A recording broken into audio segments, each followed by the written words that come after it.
Esto es El Monte de las Ánimas, de Gustavo Adolfo Bécquer. Bienvenidos.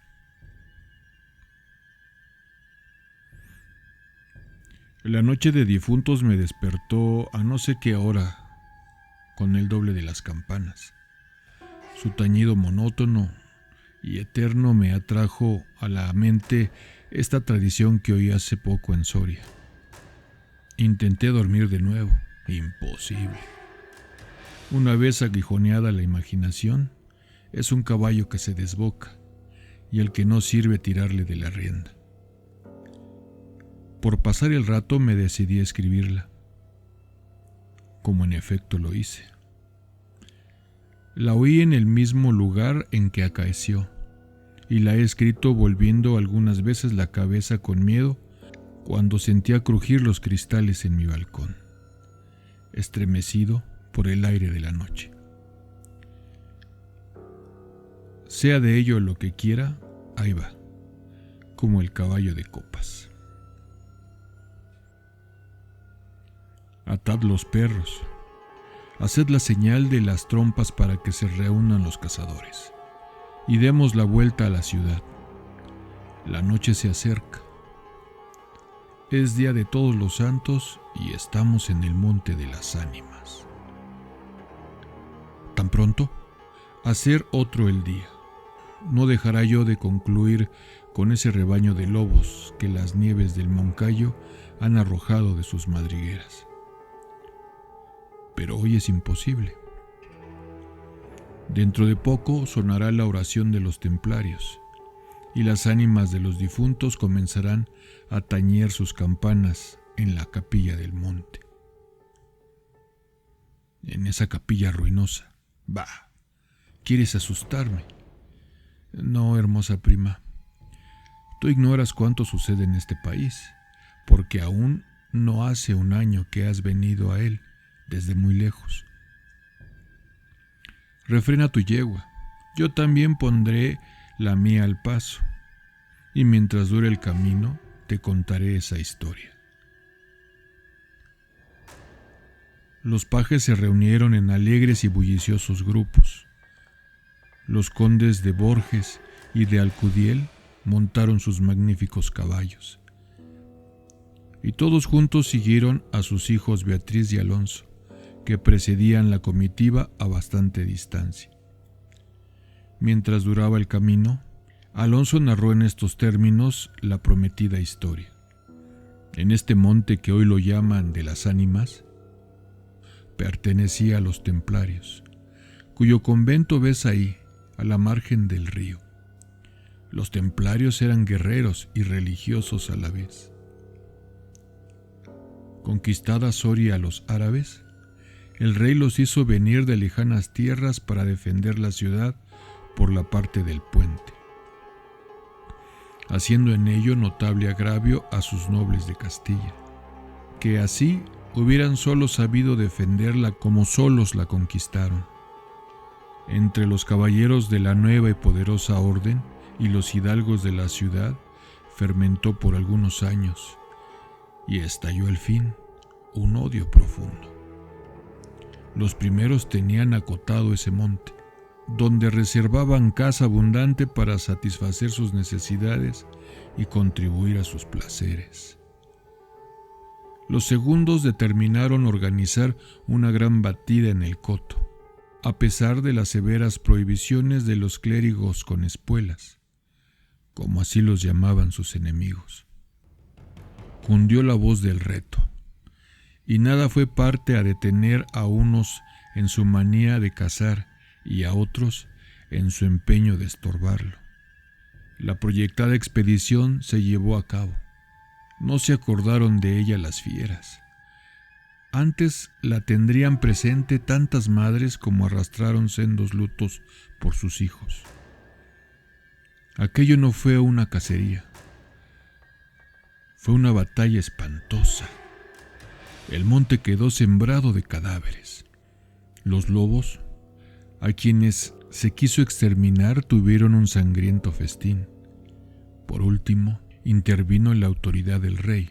El monte, maldita ocasión de tantas desgracias, se declaró abandonado, y la capilla de los religiosos, situada en el mismo monte y en cuyo atrio se enterraron juntos amigos y enemigos, comenzó a arruinarse. Desde entonces dicen que cuando llega la noche de los difuntos, se oye doblar una sola campana en la capilla, y que las lágrimas de los muertos, envueltas en jirones de sus sudarios, corren como en una cacería fantástica por entre las breñas y los zarzales. Los ciervos braman espantados, los lobos aúllan, y las culebras dan horrorosos silbidos. Y al otro día se han visto impresas en la nieve las huellas de los descarnados pies de los esqueletos. Por eso en Soria le llamamos el Monte de las Ánimas, y por eso he querido salir de él antes que cierre la noche. La relación de Alonso concluyó justamente cuando los dos jóvenes llegaban al extremo del puente, que daba paso a la ciudad por aquel lado. Allí esperaron el resto de la comitiva, la cual, después de incorporárseles los dos jinetes, se perdió por entre las estrechas y oscuras calles de Soria. Los servidores acababan de levantar los manteles. La alta chimenea gótica del Palacio de los Condes de Alcudiel despedía un vivo resplandor iluminando algunos grupos de damas y caballeros que alrededor de la lumbre conversaban familiarmente, y el viento azotaba los emplomados vidrios de las ojivas del salón. Solas dos personas parecían ajenas a la conversación general: Beatriz y Alonso. Beatriz seguía con los ojos, absorta en un vago pensamiento, los caprichos de la llama. Alonso miraba el reflejo de la hoguera chispear en las azules pupilas de Beatriz. Ambos guardaban hacía un rato un profundo silencio. Las dueñas referían, a propósito de la noche de difuntos, cuentos temerosos, en que los espectros y los aparecidos representaban el principal papel, y las campanas de las iglesias de Soria doblaban a lo lejos de un tañido monótono y triste. «Hermosa prima», exclamó al fin Alonso, rompiendo el largo silencio en que se encontraban. «Pronto vamos a separarnos, tal vez para siempre. Las áridas llanuras de Castilla, sus costumbres toscas y guerreras, sus hábitos sencillos y patriarcales, sé que no te gustan. Te he oído suspirar varias veces, acaso por algún galán de tu lejano señorío». Beatriz hizo un gesto de fría indiferencia. Todo un carácter de mujer se reveló en aquella desdeñosa contracción de sus delgados labios. «Tal vez por la pompa de la corte francesa, donde hasta aquí has vivido», se apresuró a añadir el joven. «De un modo o de otro, presiento que no tardaré en perderte. Al separarnos, quisiera que lleves una memoria mía. ¿Te acuerdas cuando fuimos al templo a dar gracias a Dios por haberte devuelto la salud que viniste a buscar a esta tierra? El joyel que sujetaba la pluma de mi gorra cautivó tu atención. Qué hermoso estaría sujetando un velo sobre tu oscura cabellera. Ya ha prendido el de una desposada. Mi padre se lo regaló a la que me dio el ser, a ella, y ella lo llevó al altar. ¿Lo quieres?» «No sé en el tuyo», contestó la hermosa, «pero en mi país una prenda recibida compromete una voluntad. Solo en un día de ceremonia debe aceptarse un presente de manos de un deudo, que aún puede ir a Roma sin volver con las manos vacías». El acento helado con que Beatriz pronunció estas palabras turbó un momento al joven, que después de serenarse dijo con tristeza: «Lo sé, prima, pero hoy se celebran todos los santos, y el tuyo entre todos hoy es el día de ceremonias y presentes. ¿Quieres aceptar el mío?» Beatriz se mordió ligeramente los labios y extendió la mano para tomar la joya, sin añadir una palabra. Los dos jóvenes volvieron a quedarse en silencio, y volvióse a oír la cansada voz de las viejas que hablaban de brujas y de trasgos, y el zumbido del aire que hacía crujir los vidrios de las ojivas, y el triste y monótono redoblar de las campanas. Al cabo de algunos minutos, el interrumpido diálogo tornó a anudarse de este modo: y antes que concluya el día de todos los santos, en que así como el tuyo se celebra el mío, y puedes, sin atar tu voluntad, dejarme un recuerdo, ¿no lo harás?, dijo él clavando una mirada en la de su prima, que brilló como un relámpago, iluminada por un pensamiento diabólico.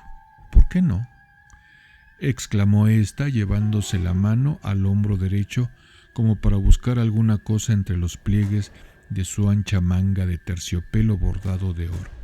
Después, con una infantil expresión de sentimiento, añadió: ¿te acuerdas de la banda azul que llevé hoy a la cacería? Y que por no sé qué emblema de su color me dijiste que era la divisa de tu alma. Sí, pues se ha perdido. Se ha perdido y pensaba dejártela como un recuerdo. ¿Se ha perdido y dónde?, preguntó Alonso, incorporándose de su asiento, y con la indescriptible expresión de temor y esperanza. No sé, ¿en el monte acaso? ¿En el monte de las ánimas?, murmuró palideciendo y dejándose caer sobre el sitial. ¿En el monte de las ánimas? Luego prosiguió con voz entrecortada y sorda: tú lo sabes, porque lo habrías oído 1000 veces. En la ciudad, en toda Castilla, me llaman el rey de los cazadores, no habiendo aún podido probar mis fuerzas en los combates, como mis ascendientes. He llevado a esa diversión imagen de la guerra, todos los bríos de mi juventud, todo el ardor hereditario de mi raza. La alfombra que pisan tus pies son despojos de fieras que he muerto por mi mano. Yo conozco sus guaridas y sus costumbres. Yo he combatido con ellas de día y de noche, a pie y a caballo, solo y en batida. Y nadie dirá que me ha visto huir el peligro en ninguna ocasión. Otra noche volaría por esa banda, y volaría gozoso como a una fiesta. Sin embargo, esta noche, ¿a qué ocultártelo? Tengo miedo. ¿Oyes? Las campanas doblan. La oración ha sonado en San Juan del Duero. Las ánimas del monte comenzarán ahora a levantar sus amarillentos cráneos de entre las malezas que cubren sus fosas. Las ánimas, cuya sola vista puede helar de horror la sangre del más valiente, tornar sus cabellos blancos o arrebatarle en el torbellino de su fantástica carrera como una hoja que arrastra el viento, sin que se sepa dónde. Mientras el joven hablaba, una sonrisa imperceptible se dibujó en los labios de Beatriz, que cuando hubo concluido exclamó con un tono indiferente, y mientras atizaba el fuego del hogar, donde saltaba y crujía la leña, arrojando chispas de 1000 colores: «Oh, eso de ningún modo, qué locura, ir ahora al monte por semejante friolera, una noche tan oscura, noche de difuntos, y cuajado el camino de lobos». Al decir la última frase, la recargó de un modo tan especial que Alonso no pudo menos que comprender toda su amarga ironía. Movido como por un resorte, se puso de pie, se pasó la mano por la frente como para arrancarse el miedo que estaba en su cabeza y no en su corazón, y con voz firme exclamó, dirigiéndose a la hermosa, que estaba aún inclinada sobre el hogar, entreteniéndose en revolver el fuego: «Adiós, Beatriz, adiós, hasta pronto». «Alonso, Alonso», dijo ésta, volviéndose con rapidez, pero cuando quiso o aparentó querer detenerle, el joven había desaparecido. A los pocos minutos se oyó el rumor de un caballo que se alejaba a galope. La hermosa, con una radiante expresión de orgullo satisfecho que coloreó sus mejillas. Prestó atención oído a aquel rumor, que se debilitaba, que se perdía, que se desvaneció por último. Las viejas, en tanto, continuaban en sus cuentos de ánimas aparecidas. El aire zumbaba en los vidrios del balcón y las campanas de la ciudad doblaban a lo lejos. Había pasado 1 hora, 2, 3. La medianoche estaba a punto de sonar y Beatriz se retiró a su oratorio. Alonso no volvía. No volvía. Cuando en menos de 1 hora pudiera haberlo hecho. «Habrá tenido miedo», exclamó la joven cerrando su libro de oraciones y encaminándose a su lecho, después de haber intentado inútilmente murmurar algunos de los rezos que la Iglesia consagra el día de los difuntos a los que ya no existen. Después de haber apagado la lámpara y cruzado las dobles cortinas de seda, se durmió, con un sueño inquieto, ligero, nervioso. Las 12 sonaron en el reloj del póstigo. Beatriz oyó entre sueños las vibraciones de la campaña, lentas, sordas, tristísimas, y entreabrió los ojos. Creía haber oído a par de ellas pronunciar su nombre, pero lejos, muy lejos, con una voz ahogada y doliente. El viento gemía en los vidrios de la ventana. «Será el viento», dijo, y poniéndose la mano en el corazón, procuró tranquilizarse. Pero su corazón latía cada vez con más violencia. Las puertas de alerce del oratorio habían crujido sobre sus goznes con un chillido agudo, prolongado y estridente. Primero unas y luego las otras más cercanas. Todas las puertas que daban paso a su habitación iban sonando por su orden. Estas con un ruido sordo y grave, aquellas con un lamento largo y crispador. Después silencio. Un silencio lleno de rumores extraños, el silencio de la medianoche, con un murmullo monótono de agua distante, lejanos ladridos de perros, voces confusas, palabras ininteligibles, ecos de pasos que van y vienen, crujir de ropas que se arrastran, suspiros que se ahogan, respiraciones fatigosas que casi se sienten, estremecimientos involuntarios que anuncian la presencia de algo que no se ve y cuya aproximación se nota no obstante en la oscuridad. Beatriz, inmóvil, temblorosa, adelantó la cabeza fuera de las cortinillas y escuchó un momento. Oía 1000 ruidos diversos. Se pasaba la mano por la frente. Tornaba a escuchar. Nada. Silencio. Veía con esas fosforescencias de la pupila en las crisis nerviosas, como bultos que se movían en todas direcciones, y cuando dilatándolas las fijaba en un punto, nada. Oscuridad. Las sombras impenetrables. «Bah», exclamó, volviendo a recostar su hermosa cabeza sobre la almohada de raso azul del lecho. «Soy yo tan miedosa como estas pobres gentes, cuyo corazón palpita de terror bajo una armadura, al oír una conseja de aparecidos». Y cerrando los ojos intentó dormir, pero en vano había hecho un esfuerzo sobre sí misma. Pronto volvió a incorporarse más pálida, más inquieta, más aterrada. Ya no era una ilusión. Las colgaduras del brocado de la puerta habían rozado al separarse, y unas pisadas lentas sonaban sobre la alfombra. El rumor de aquellas pisadas era sordo, casi imperceptible, pero continuado, y a su compás se oía crujir una cosa como madera o hueso, y se acercaban, y se movió el reclinatorio que estaba a la orilla de su lecho. Beatriz lanzó un grito agudo, y arrebujándose en la ropa que la cubría, escondió su cabeza y contuvo el aliento. El aire azotaba los vidrios del balcón, el agua de la fuente lejana caía, y caía con un rumor eterno y monótono. Los ladridos de los perros se dilataban en las ráfagas del aire, y las campanas de la ciudad de Soria, unas cerca, otras distantes, doblaban tristemente por las ánimas de los difuntos. Así pasó 1 hora, 2, la noche, 1 siglo, porque la noche aquella pareció eterna a Beatriz. Al fin despuntó la aurora.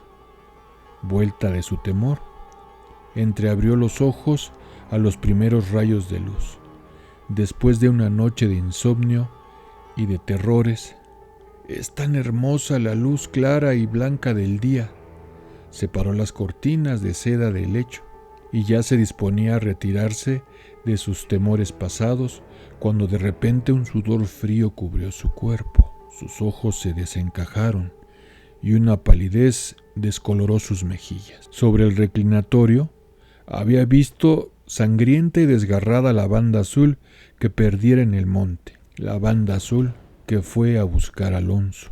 Cuando sus servidores llegaron despavoridos a noticiarle la muerte del primogénito de Alcudiel, que a la mañana había aparecido devorado por los lobos entre las malezas del monte de las ánimas, la encontraron inmóvil, crispada, asida con ambas manos a una de las columnas de ébano del lecho, desencajados los ojos, entreabierta la boca, blancos los labios, rígidos los miembros, muerta de horror. Dicen que después de acaecido este suceso, un cazador extraviado que pasó la noche de difuntos sin poder salir del monte de las ánimas, y que al otro día, antes de morir, pudo contar lo que viera. Refirió cosas horribles. Entre otras, se asegura que vio a los esqueletos de los antiguos templarios y de los nobles de Soria enterrados en el atrio de la capilla, levantarse al punto de la oración con un estrépito horrible, y caballeros sobre osamentas de corceles, perseguir como a una fiera a una mujer hermosa, pálida y desmelenada, que con los pies desnudos y sangrientos y arrojados a gritos de horror, daba vueltas alrededor de la tumba de Alonso.